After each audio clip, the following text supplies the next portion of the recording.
Hi, my name is Alexei. I'm a research assistant and PhD student at the Imperial College in London, and today I'll be talking, is it too loud? That's fine. Yeah, I'll be talking about the security of decentralized mining pools.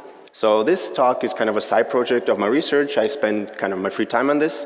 So if I missed something or if you have feedback, please find me at the conference afterwards. I'd be keen to hear it. So, there we go. So the motivation behind this talk is pretty much straightforward. I think we can all agree to some extent that the mining power and hash rate in Bitcoin and other cryptocurrencies has seen some centralization around large mining pools. And this slightly undermines the base property of censorship resistance that we have in Bitcoin, and that I believe was one of the things that Bitcoin solves in a nice manner. And also miners who join these pools have no cryptographic or real guarantee that they will receive fair payouts. Even if they can verify whether the pool operator defrauded them afterwards, they still kind of have to put in some minimal level of trust. Now, this figure shows the distribution of hash rate over time. It's from a recent paper where we investigate how mining pools actually operate and how they interconnect with each other. And we looked into some empirical analysis. So if you want to have a look at that, please do. Now, continuing with centralization, so there's a few more figures to emphasize. So while in Bitcoin we can kind of never had severe problems of centralization around a single mining pool, if I were to plot this figure for 2 or 3 players per day, so this shows how much hash rate a single entity or how many blocks a single entity generated per day. If I generated this for 2 or 3, it will look much worse. But even as for a single block per day or a single entity per day, if you look at smaller cryptocurrencies like Namecoin, we do see that, for example, a single entity was able to maintain 80% of the hash rate for prolonged periods, which is kind of a problem, I think we can all agree. So speaking of the motivation, so what are the goals behind decentralized mining pools? So first of all, I would say that censorship resistance is a very important factor, and what we should try to do is give the decision about the set of transactions that are included in blocks to the miners who are in the pool and take this decision away from the single operator, simply because the assumption is that if you have sufficient honest miners, at some point your transaction will be included into the blockchain. Now, if you have only 3 or 4 big pools, obviously censorship can be achieved much easier. Second of all, we want to make sure that miners who are mining in the decentralized pool can verify that the rewards are being paid out fairly and can actually be sure that no single miner in the pool is trying to defraud them. And this is where we face the first challenge, because we essentially must reach an agreement on the reward distribution in the pool. Now, in a centralized setting, we can basically solve this by a single leader deciding who receives how much reward, because this case is the operator. And even normally, a single miner can't even verify whether the operator is defrauding him because he does not have this information about the other miner's shares. In a decentralized pool, this means that a single miner must also verify the shares submitted by the other miners. And this does incur some overhead, as we will see shortly. So this is why I would place efficiency as goal number 3. So we want to make sure that the overhead that we have from decentralizing the agreement on the reward distribution is minimal. So P2 pool was the first decentralized mining pool and was proposed and launched around 2011. And the idea is that P2 pool uses a separate share chain or a FIFO queue of Bitcoin weak blocks which are chained together. And the idea is that the more weak blocks you're able to include into this share chain, the higher the fraction of the reward that you'll receive once the pool finds a block. So the share chain blocks, and this is just a simplified figure, they're chained together by pointing to, with an additional reference to the previous share in the share chain, and all of them always point to the last Bitcoin block that the pool has seen. And the interesting thing about this is that the rest of the network obviously does not see anything of this. The only thing that you could notice is that the blocks that are mined by P2 pool have a large Coinbase transaction with a lot of outputs, because the pool pays all miners instantly as soon as a block is found, because this is how a miner commits to participation in the pool, by specifically including the correct payout structure. So summarizing, agreement is found by a separate share chain. Miners compete to include as many shares as possible into this bounded queue of blocks.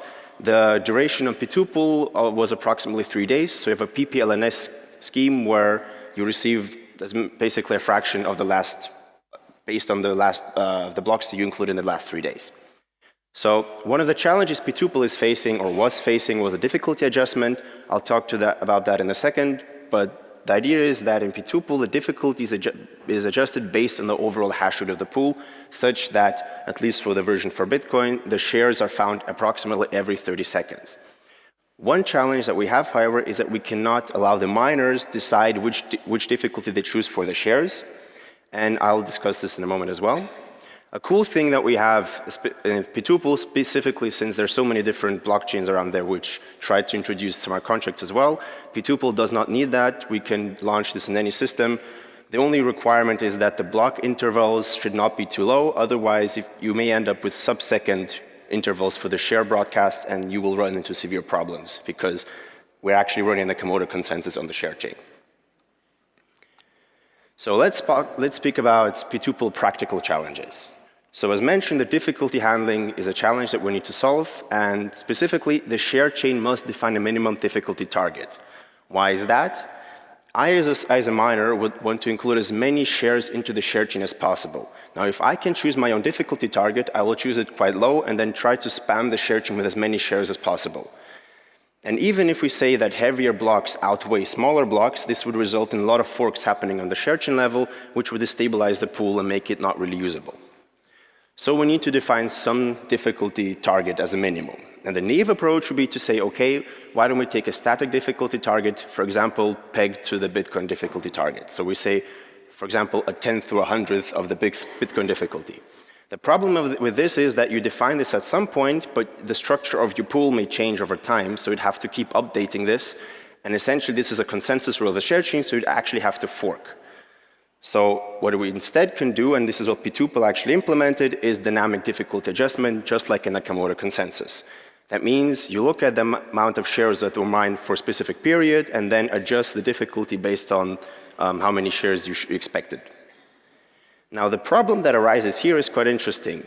In a centralized pool, you'd be actually very happy as a small miner if a large miner joins your pool because this reduces your variance of payouts. Now, in P2Pool, what happens is that by joining the P2Pool, a large miner increases the overall difficulty threshold. So as a small miner, you may be unlucky and end up not being able to generate any more shares and include them into the share chain on time. So this, in the long run, leads into P2Pool having to separate itself into a pool for small, medium, and large miners.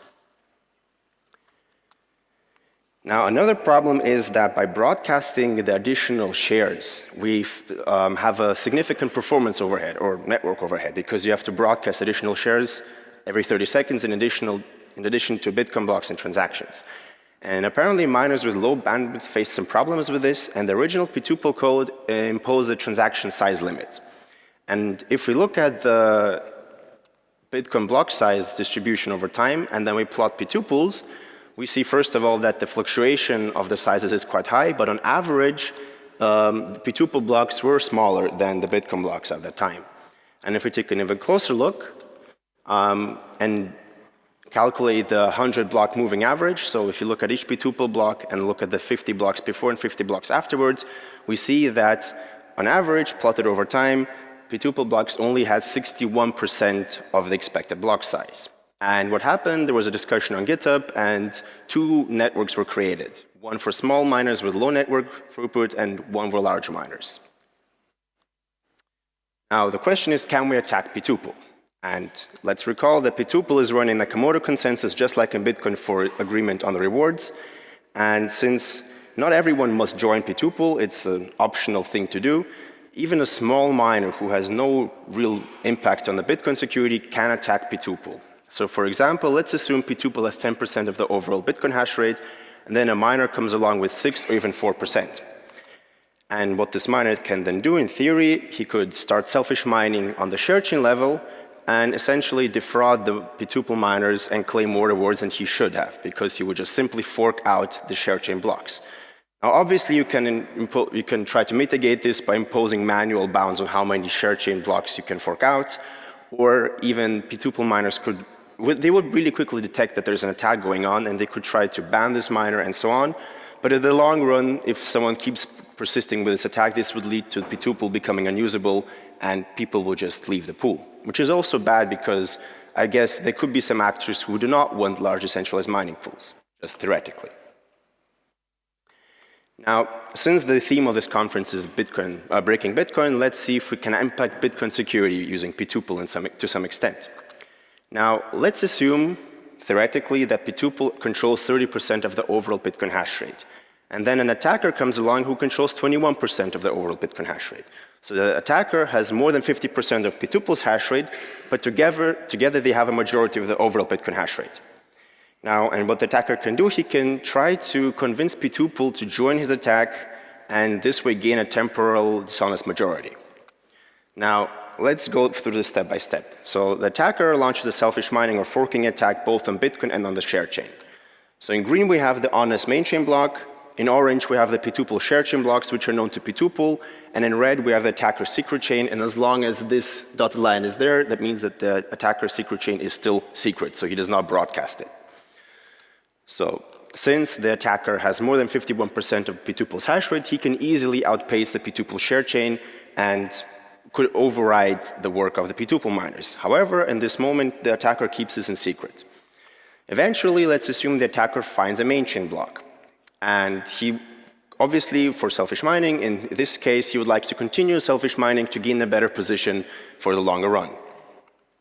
Unlucky for him, the honest chain then produces a block. And in the normal selfish mining attack, the strategy here would be to broadcast the attacker block B star to the network and hope that the race, basically, and trigger a race and hope that you are the one who wins this race. Now, this is what the attacker in our scenario does. However, what he also does, he broadcasts the shared chain to P2Pool as well. Now, what happens in normal selfish mining is that the attacker, if he has a better connector connectivity than the honest miner who found the block, will win the race because he can broadcast his block to the rest of the network quicker. However, P2Pool will extend the longest share chain. And this happens to be the one of the attacker, so there's a high probability that P2Pool will accept the attacker's chain and temporarily join his attack, mining on the share chain, and this way the attacker, together with P2Pool, will very likely win the race. Now, for this attack, we assume that P2Pool miners do not broadcast any blocks they receive at the P2Pool network. Oh, sorry, no, we assume that they do broadcast any Bitcoin block they receive over the P2Pool network to the Bitcoin main chain, which is a quite logical assumption. However, let's assume for theory that P2Pool does not do this. This in turn would allow the attacker to, from the start, selfish mine on the P2Pool share chain, even broadcasting overriding the share chain constantly, even broadcasting full blocks, and then he could even earlier gain the majority. But this is very theoretical because obviously P2Pool is incentivized to broadcast any Bitcoin block they see on the P2Pool share chain simply to, get it out and get the rewards. Another interesting observation we can make is that in this scenario, the attacker is actually paying out P2Pool by joining the pool over here. And if we now assume that P2Pool miners were short-term economically rational and would be willing to be bribed into an attack to increase their short-term profits, this already may be enough incentive for them to willingly join the attacker. And I mentioned last year during my talk at Building on Bitcoin in Lisbon that if we assume for theory that there's a large P2Pool which controls 70% of the hash rate, this would probably result in the long run for everyone joining P2Pool because P2Pool miners will very likely be incentivized to fork out blocks which arrive in a similar manner and trigger a race, simply because P2Pool blocks are worth more to P2Pool miners than normal Bitcoin blocks, obviously because this is where they get paid out. However, all the fear-mongering aside, P2Pool is not really active anymore, unfortunately, or not. The code is barely maintained, and there's lots of forks of the P2Pool code. Interestingly enough, some of them implement weird things that could break the P2Pool structure, for example, allowing miners to randomly select the difficulty of the shares they're broadcasting to the share chain. Now, the question is why, or did P2Pool work, or why is it no longer active? I believe, and please correct me afterwards if I'm mistaken, but it seems that the overhead of P2Pool was not worth the effort for a lot of miners, plus the issue with reduced block size. And an interesting observation that was made is some miners decided to join P2 pool, but they did not want to run their own P2 pool nodes. So they connected to trusted and public P2 pool nodes of other miners as workers, which is kind of against the whole idea of P2 pool. If you have a trusted miner who joins P2 pool, you're kind of helping P2 pool miners, but you're not profiting from the concept yourself. Now, another decentralized mining pool that was proposed over time is SmartPool. In 2017, there was a paper accepted at a security conference, and SmartPool uses a smart contract to verify shares. Now, before everyone leaves the room and starts shooting at me, I'm presenting SmartPool because it actually has a very interesting verification mechanism for shares, and this could, in theory, be applied to P2 pool as well. Now, let's assume that we have some smart contract and a miner wants to join the pool. So he will check this contract and then specify the contract address, let's assume for now that we can do this, as the recipient of the payments. And the miner will proceed to mine shares locally. However, instead of broadcasting and sending each share to the contract, he will construct an augmented Merkle tree where the leaves are the shares. Now, I won't go into too much detail about the structure of this tree. You can have a look at the paper which presented this concept. But the idea is that you cannot include duplicate shares in this tree because this will give you a sorting error. So we know that a miner can only include a share in such tree once.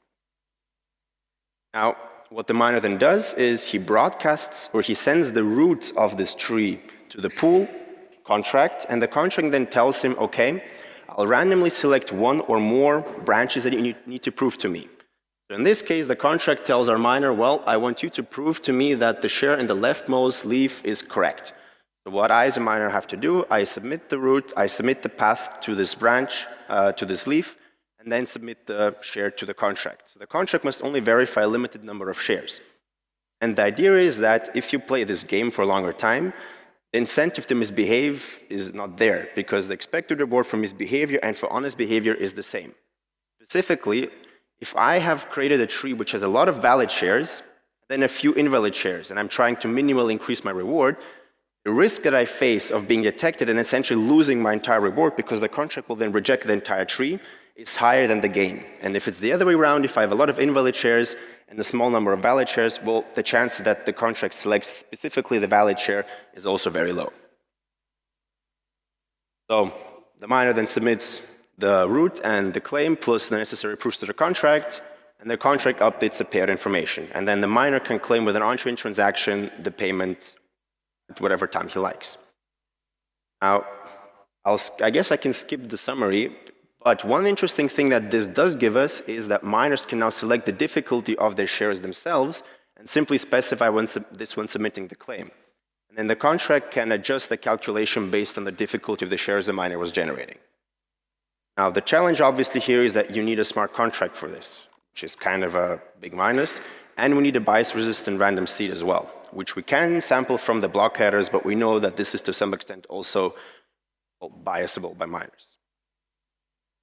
So let's speak about the practical challenges of P2 pool. PPLNS is difficult to implement under this setting, and the reason is that for PPLNS, you want to be aware of the most recent state of shares submissions for each miner in your pool. Where in SmartPool, the idea is that you submit your claims with the proofs at irregular intervals. So you don't really know the state of each miner submission at the time you find the block. The other thing is that to claim your payouts, you must submit an on-chain transaction and also to submit your claims. What happens if the network is congested and your pool consists of a lot of small miners, but you don't account for a large fraction of the hash rate? Essentially, you'll have to wait until your pool mines the block in the worst case, and if this happens at irregular intervals, your miners will have to wait until this block to actually be able to claim their payments, which is kind of impractical.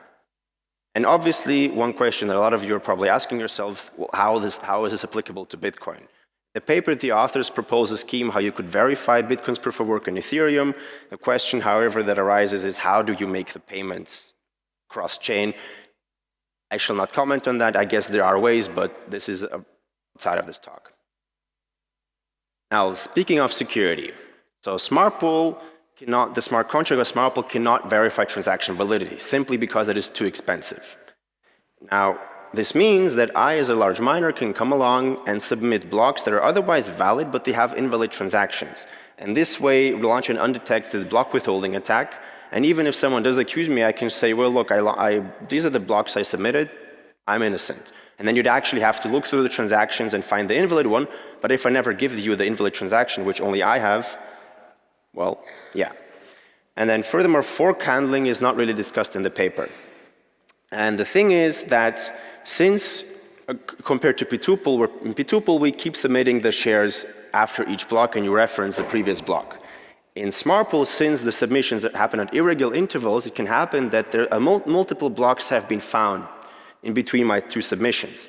So the contract would have to check for each share, and it would have to know for each share that it verifies what was the last block I should have extended, which is tricky. And in fact, I looked at the P2Pool code and I couldn't really find this part of the verification. Maybe I didn't look enough, but if it's not implemented, what could happen is that SmartPool would sponsor selfish mining attacks, because then I could come along, launch selfish mining, and basically pay to P2Pool, SmartPool in this case, and even if my attack fails, I still get paid by the miners who participate on the honest chain. And finally, smart contracts like SmartPool, which verify proof of work, allow us to construct quite nasty bribing attacks. So there's been quite a lot of work on this, and we actually have a paper coming up in the next 1 or 2 weeks where we show how to construct bribing attacks, in which the attacker bears all the risk and the bribe miners have no risk at all. So essentially, if you're willing to attack the chain you're mining on, be this Bitcoin, Bitcoin Cash, or any other fork, you'll be incentivized to participate. And these attacks work cross-chain, so you wouldn't even be able to notice what's going on, except if you're monitoring all other smart contract-capable blockchains. But again, we have a paper coming up. If you're interested, please have a look. So summarizing my talk, maybe a short outlook. So something that I'm interested in looking into is to combine P2Pool with the probabilistic verification of SmartPool. So the idea would be, instead of broadcasting all shares with the minimal threshold, difficulty threshold, the P2Pool miners submit claims and proofs and broadcast them to the other miners in the network, in the P2Pool system. And then you verify this locally and update your payout structure accordingly. In theory, what this would give us is it would allow miners to specify variable difficulty target for their mining activity, potentially also have less overhead. One thing that I cannot yet answer is how to combine this with PPLNS, so this is currently work in progress. If you find this interesting, please talk to me afterwards. And obviously something that is more viable than any of the solutions proposed previously is that centralized pools allow miners to choose their own transactions, and here BetterHash is a very cool proposal.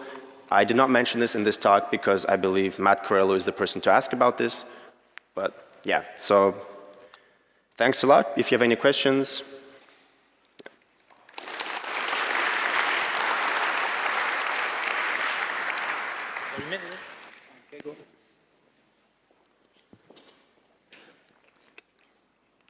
I'm wondering if you knew about a crippling attack on P2Pool is if you rotate the address on every share. So you mean, again, if I rotate the address in every share that I'm mining on? Yes. Okay. Now the reason for that is that the Coinbase transaction becomes ridiculously large, and that breaks a lot of the mining hardware that becomes incapable of mining it then. So. That's interesting. In fact, I took a closer look at some of the data set, and I mean, the question is, why are these blocks so much larger than the Bitcoin blocks around that time? I mean, I don't know what this is, but yeah, makes sense. Cool.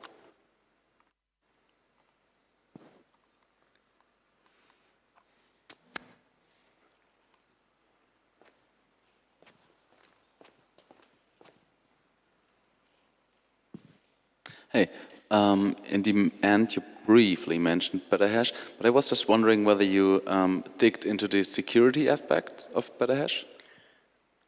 So I did look into the proposal, but I have not studied it in enough detail to actually discuss its security. I think it's interesting, but you'd have to go through the protocol steps and separate the actual specification of the things that you're relevant for implementing it to actually abstract it for a protocol, and then analyze its security properties. So that would be interesting, and I'd look into that hopefully soon. Okay, thanks.